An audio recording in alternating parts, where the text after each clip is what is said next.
Some of you have heart disease right now, but if someone shot you, more than likely the bullet would kill you, not the heart disease. Derek Chauvin is the officer that killed George Floyd back in 2020. He served a 20-year sentence for his actions on that day that took George Floyd's life. He recently tried to get an appeal. It was rejected. And there you have it, the sentence passed down from Judge Peter Cahill. He said that his words would be brief, and they were. 22 and a half years. When you add up the months that he just mentioned there, that is the sentence for Derek Chauvin. Just recently, a couple days ago, he was stabbed. Minneapolis police officer Derek Chauvin is expected to survive after being stabbed by another inmate at a federal prison in Arizona yesterday. Chauvin was convicted of murdering George Floyd after pressing his knee on Floyd's neck for more than 9 minutes back in 2020. The particular prison that he's at had some other security lapses. Someone brought a gun in the prison and attacked an inmate with a handgun. I gotta admit, when I first saw that this was trending, I was thinking, wow, maybe this guy offed himself. But no, that's not the case. Seems like somebody in the prison wanted to stick it to him in more ways than one. I feel about as much sympathy for Derek Chauvin as he felt for George Floyd as he kneeled on his neck. And someone asked me before, they asked me last week or so, they said, Tim Black, have you responded to Tucker Carlson and his claims about George Floyd's death not being murder? I said, no, I haven't had a chance to take a look at it. Well, one of the good things about Derek Chauvin being stabbed, besides the fact of Derek Chauvin being stabbed, is the fact that I get to now address Tucker Carlson's disinformation campaign against George Floyd, as well as Candace Owens and the rest of those people who are grasping at straws at an old case that's already been settled. Called Derek Chauvin to prison for more than 40 years. He would be the racist white devil who murdered George Floyd. But the question is, did he actually murder George Floyd? And the answer is, well, no. He didn't murder George Floyd. And we're not guessing about that. We know it conclusively thanks to a new court case now underway in Hennepin County, Minnesota. The case was brought by a prosecutor there called Amy Sweezy. She's suing her boss. So the case is not actually about George Floyd or Derek Chauvin, but it tells you an awful lot about both of them. In her deposition, which you should read, Amy Sweezy describes a conversation that she had with the county medical examiner, Andrew Baker, right after George Floyd died. Quote, I called Dr. Baker early that morning to tell him about the case and to ask him if he would perform the autopsy on Mr. Floyd. Sweezy recalls all this under oath in the deposition. Quote, he called me later in the day on that Tuesday, and he told me that there were no medical findings that showed any injury to the vital structures of Mr. Floyd's neck. There were no medical indications of asphyxia or strangulation. Oh. In other words, George Floyd, according to the official autopsy, was not murdered.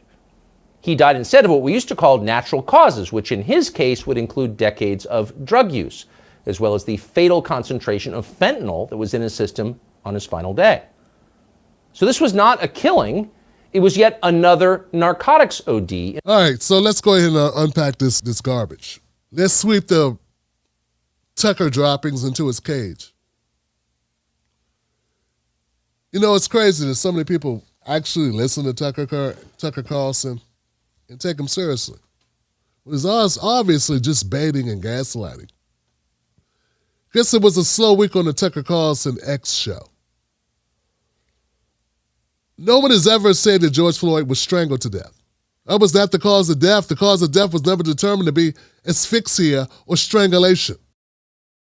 No one ever said that George Floyd was strangled. Said he was compressed.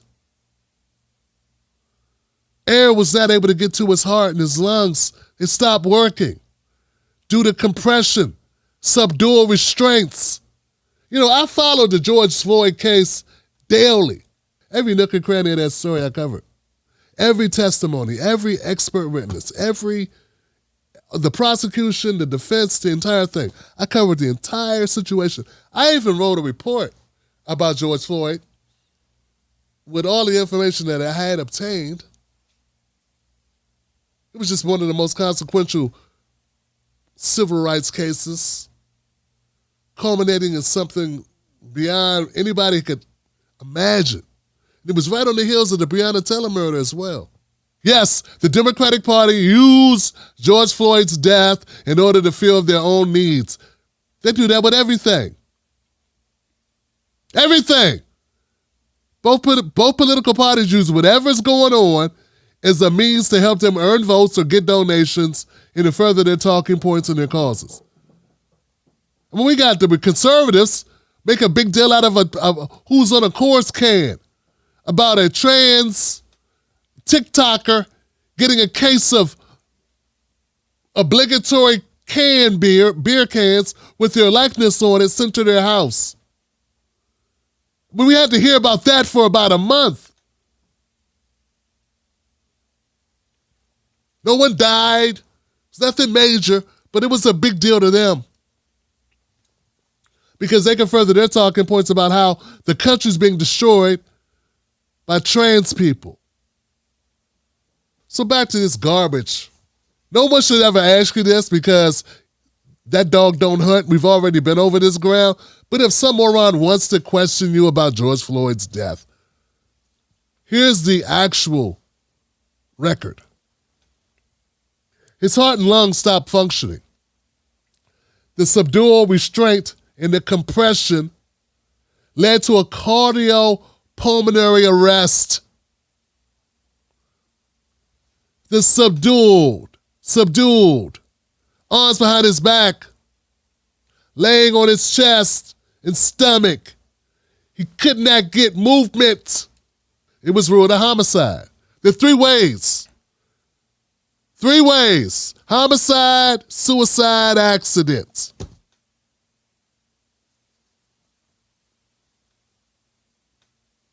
An overdose is considered an accident. Unless it was done intentionally, then it's considered a suicide. Natural causes does not fall under the purview of our legal system because it's natural. George Floyd died due to a homicide. Hence the criminal investigation into his death. Hence the lengthy trial that we sat through. Tucker, I know you know better, and I know everything's a conspiracy and everything's done by the Democrats to gain power. Somehow nothing is ever done by Republicans to gain power. But somehow, this whole thing's been fabricated. We didn't sit there and watch a guy beg for his life until he went silent and died. And for the record, when people OD, they don't scream, they can't breathe. They just go to sleep. Dum-dum. Yeah, people who OD off meth go night-night with a smile. They don't know it's their last smile. And a little bit of background on Miss Sweezy, Amy Sweezy. Amy Sweezy is a former prosecutor out of Hennepin County.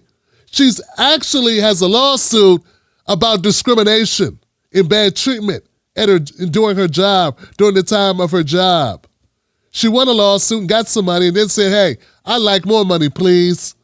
And during the deposition, which is under oath, but it's not a lie detector in place, she said the medical examiner, chief medical examiner, David Baker, said something about not finding asphyxia or neck wounds. And it has nothing to do with what the court found when it came to George Floyd. Subdural restraints, compression. People were leaning on his back, his legs, and we got this guy with his knee on his neck area while he laid on his chest. It's really not rocket science. We all sat there and watched it. It's like 9 minutes. Jesus Christ.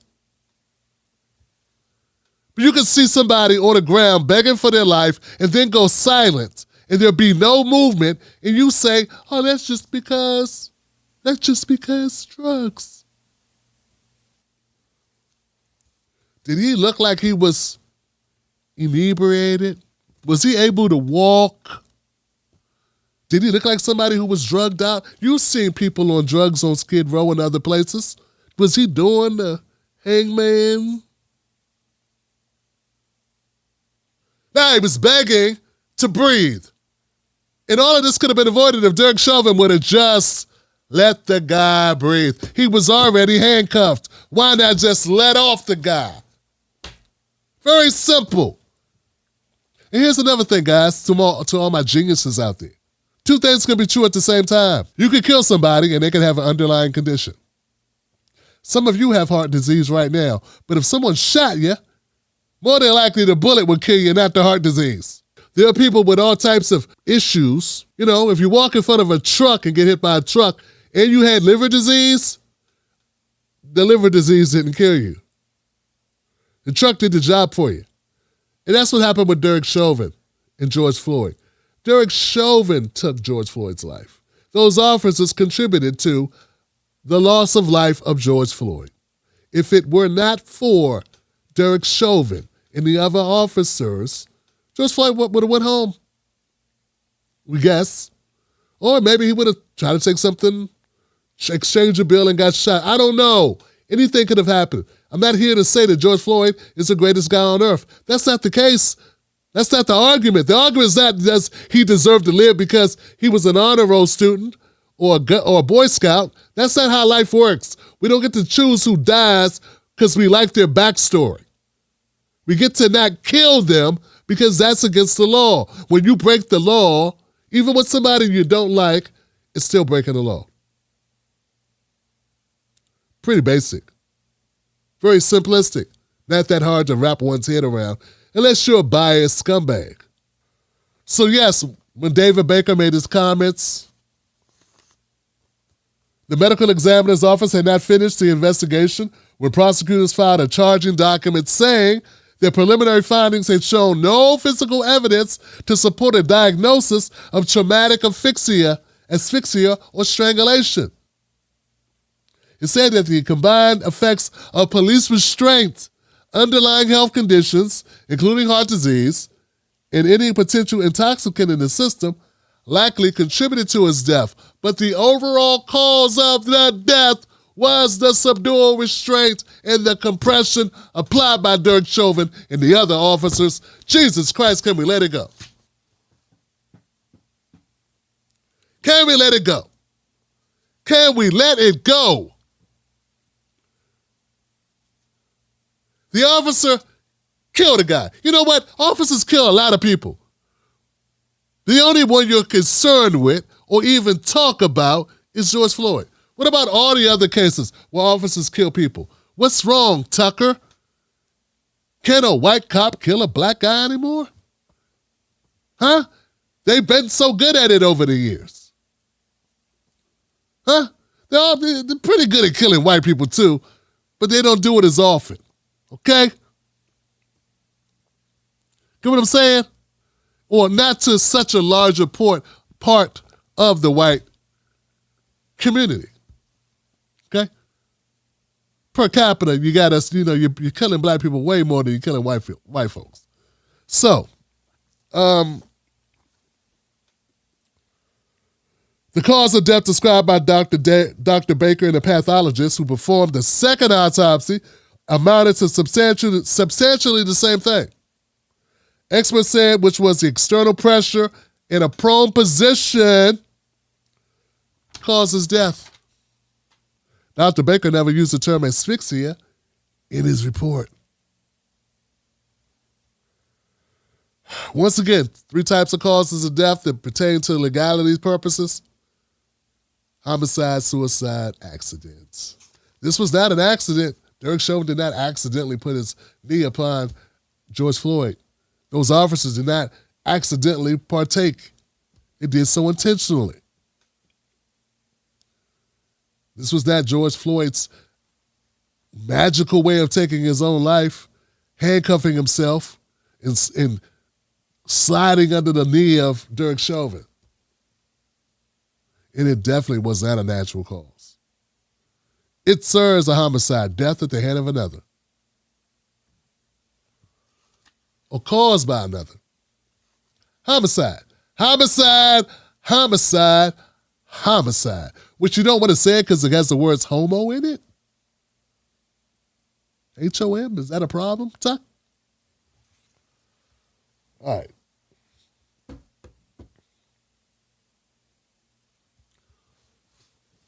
Put in the comment section, guys, if you're tired of hearing about this. If we can put this to bed. It's bad enough the Democrats get to fundraise off of it, but Tucker just won't let it go. And Candace Owens won't just let it go. None of the right will just let it go. Let it go, man. Let it go. And for the record, guys, any money that BLM raised off George Floyd was basically done by the Democrats trying to win an election. Okay? Pretty much what it was. And it worked. That's not black people's fault. That's not the black community's fault. We don't run the Democratic Party. We damn sure don't run the media. Okay? That's the facts. That's the facts. Okay? All right. Seeking unbiased news? Discover the new Tim Black television network, where truth and integrity lead the way. We're committed to honest reporting and empowering you with factual, unfiltered information. Join a community that values transparency and critical thinking. Ready for news that respects your intelligence? Visit jointimblack.com. Embrace the change, because at Tim Black Television Network, our truth matters. Sign up today for a new kind of news experience. It's a new day.